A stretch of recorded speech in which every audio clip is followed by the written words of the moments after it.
Hello, I am presenting Anamnesis, the gig for AI memory. The problem. Autonomous AI agents run for hours, making dozens of decisions based on memories they accumulate. When decision something breaks, developers have logs and traces, but cannot answer basic questions. Why did the agent decided that? Which memory cost is Anamnesis solves this. It makes the AI agent more visible, explainable, and reversible, so the developer can understand not just what an agent did, but why it did trace back to real memories. Technically, we built this on a Cognee. The architecture is agent events Cognee memory layer via remember, first API backend that recall to retrieve relevant memories. LLM group regions over those memories, front end display, answer with citation. There is a timeline, every decision and memory update the agent reporting. Here's a headline feature. Decisions choose Helm over row vector manifest. Most observatory tools only show what happened. We saw what was considered and rejected. Here's Helm, chosen with ease, confidence, and memory citing.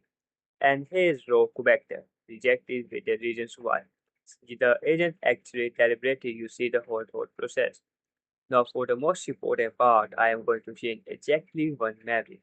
The agent compiles policy and replace decision line. Look at this original run. The one fact change the outcome. That's not a terrible feature, that's the proof of this system. Decisions are actually driven by its memory. One last thing, I can even retract a memory on purpose. When I do that, memory is gone from the cognitive graph. If I ask the same questions again, the system either finds the different answers or admit it doesn't have a record anymore. No hallucinations, that's the full memory life cycle in an action. Building this taught me that the infrastructure layer for the autonomous agents has to be memory native, not just trace native. It makes the code state inspectable and reversible. That's what agent needs for memory to. The constraint of the 7-day hackathon forced me to scope to testing, to core feature, full cognitive lifecycle, zero padding. That discipline is what make this ship as a real tool instead of a feature collection. If I had more time, the next step is integrating the real agent framework, land graph, QoI.